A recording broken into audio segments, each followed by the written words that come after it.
Hoje é terça-feira, dia 7 de maio, e o tema que estudaremos na nossa lição da escola sabatina será um conhecimento amoroso. Quando analisamos aquilo que foi a estrutura usada por Salomão para escrever o livro do Cântico dos Cânticos ou dos Cantares, nós podemos compreender que existem alguns convites que são feitos tanto pelo noivo quanto pela noiva para que eles vão até o seu jardim. O termo jardim, ele vai nos remeter para o primeiro casamento, que aconteceu no contexto do nosso planeta. Eu quero só te lembrar que quando Deus criou o homem e a mulher, lá em Gênesis no capítulo 2, principalmente vai mencionar isso, que o Senhor Deus plantou um jardim na banda do Éden e colocou nele o homem e a sua mulher para que pudessem viver nele. O lar estabelecido por Deus no contexto da criação da humanidade foi um jardim. Obviamente que Salomão e a Sulamita, eles estão fazendo eco exatamente disso, que o que eles querem viver são os princípios daquilo que foi estabelecido lá no primeiro casamento, entre o homem e a mulher. Sabe, quando olhamos, por exemplo, para a maneira como o Senhor Jesus lidou com o aspecto do casamento, a gente descobre uma coisa fantástica. Em alguns pontos, por exemplo, alguns dos críticos de Jesus vieram até ele para poder tentar lidar com a separação, por exemplo. E disseram: Moisés disse que nós podíamos dar carta de divórcio para a nossa mulher. O que o senhor fala a respeito disso? Jesus disse: olha, a menos que haja traição ou infidelidade, o homem que abandonar a sua mulher estará sujeitando a sua mulher à infidelidade, à traição.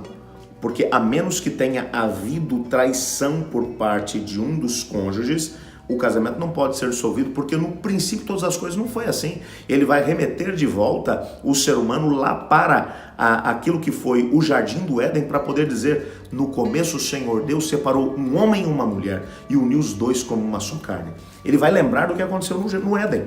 Se nós queremos saber qual deve ser a base sobre a qual a gente tem que legislar sobre o casamento no século XXI, precisamos olhar lá para o começo de todas as coisas.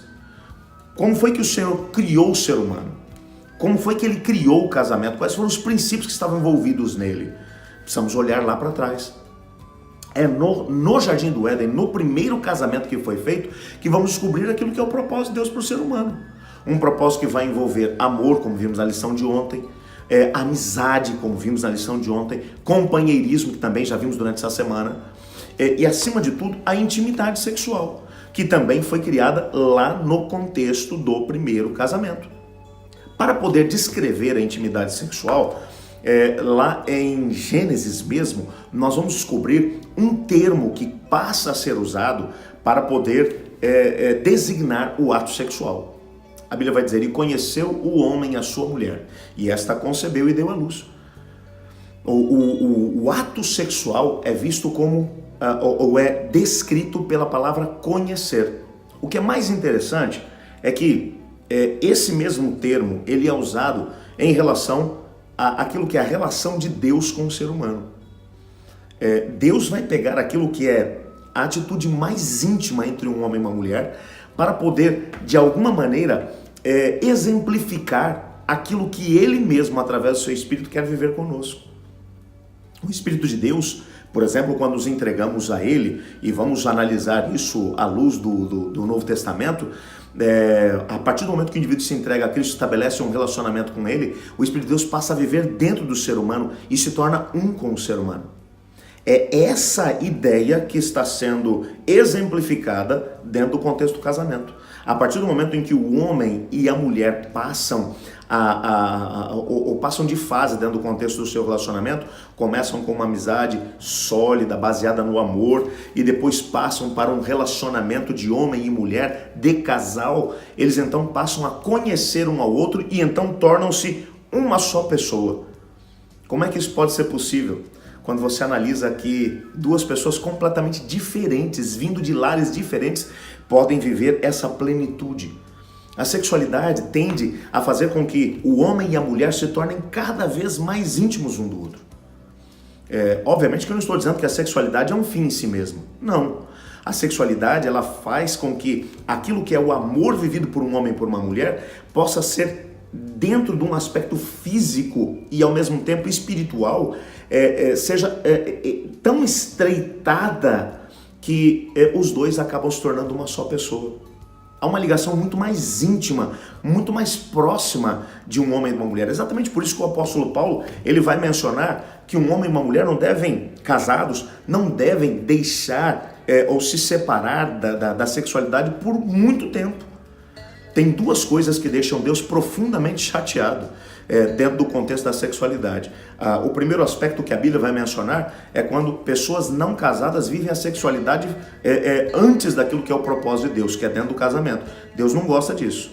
A outra coisa que Deus vai repudiar com a mesma veemência é quando pessoas casadas deixam de viver a sexualidade. Por quê? Porque dentro do contexto da sexualidade, os dois acabam estreitando muito mais o vínculo da amizade, do companheirismo e acabam se tornando uma só pessoa. Obviamente que quando você olha para o livro de Cantares, existe sempre um convite para que ele ou para que ela entrem dentro do jardim, do seu jardim, para experimentarem a sexualidade. O que significa que tem que haver um consentimento mútuo. Algumas pessoas querem pegar alguns princípios da Bíblia para poder dizer, olha, é obrigação do marido ou da mulher oferecer a sexualidade para o outro, e às vezes o outro nem está preparado para isso. E não é com imposição que a sexualidade deve ser vivida dentro do contexto do casamento.